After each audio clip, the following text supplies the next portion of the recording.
Well, hello, y'all. It is time to breathe again on the latest Bofa Sports Shorty with your host, Charles Taylor. Hit that high note that time. I always struggle to hit it during these shorties, but got it that time. Hopefully, we can keep it up.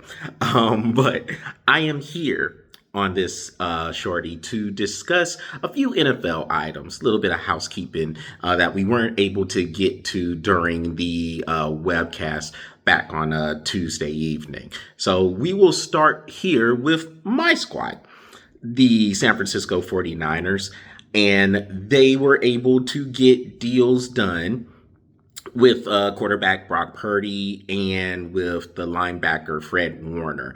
The Purdy contract, of course, is what people have been discussing when it comes to the details of the contract. As it turned out, it's a 5-year, $265 million deal that averages out to $53 million a year. Now, the debate was going on and on and on, the same tired debates that you see all the time through all your talking head talk shows on sports media. And basically, what it boiled down to is this. Brock Purdy, when you go into these negotiations, and I'll just sit here and talk about it from both sides. This is just how I would go into it. This isn't the gospel, but just looking at it from both sides, this is how Brock Purdy and the 49ers could go into these negotiations. And I guess this is where you end up at the number where it was at or where it finished at.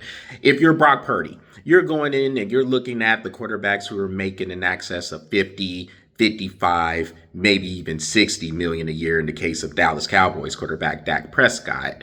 And you're saying, hey, I've been in the league for 3 seasons and I have already outperformed most of these guys who are making around that money. He has outperformed Dak Prescott.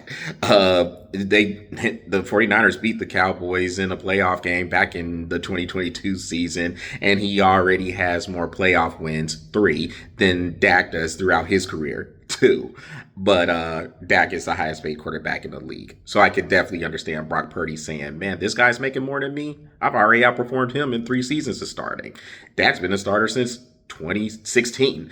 And then you got Tua Tagovailoa. He's making in excess of 52, 53 million. And so is Jordan Love. Tua Tagovailoa is the quarterback for the Miami Dolphins.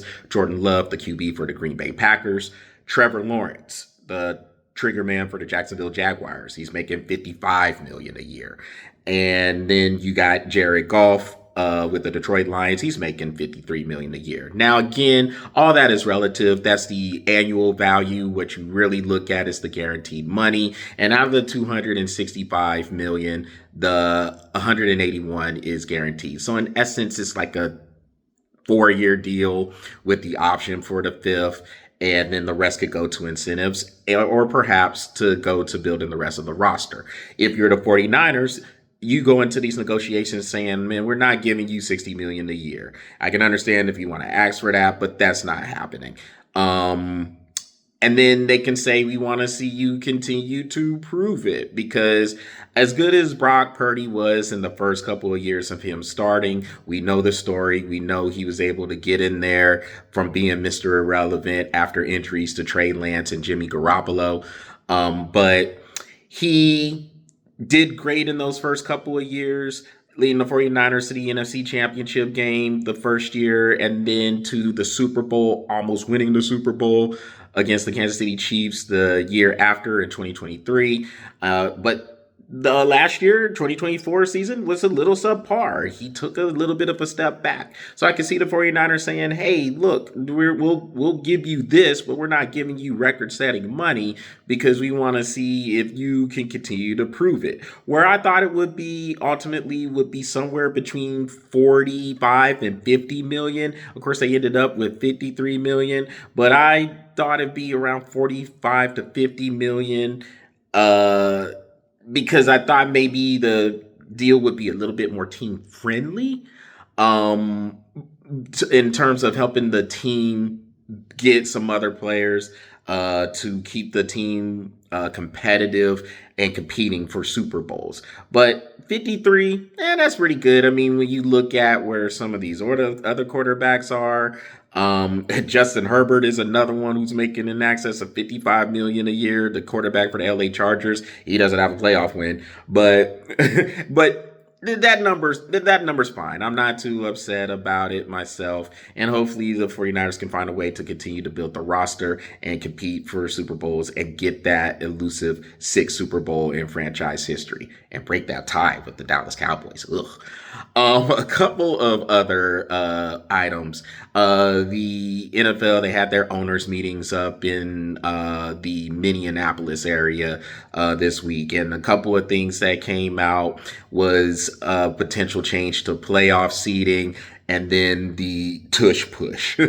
So the Detroit Lions were the ones who wanted change, or I guess had a proposal to change playoff seeding, and then I guess it went ahead, they dropped it, so the playoff seeding will stay the same going into next season. Basically what you had was you have teams like the Minnesota Vikings last year. The Minnesota Vikings won 14 games last year, had that game with the Lions at the end of the season that was going to determine who was the number one seed in the NFC and would ultimately get the first round bye. Now, we know the first round bye didn't help the Lions because they got beat by the Washington Commanders in their first playoff game. But the Vikings ended up having to go on the road. They went in, they were the fifth seed, and they had to play the LA Rams, and the Rams beat them.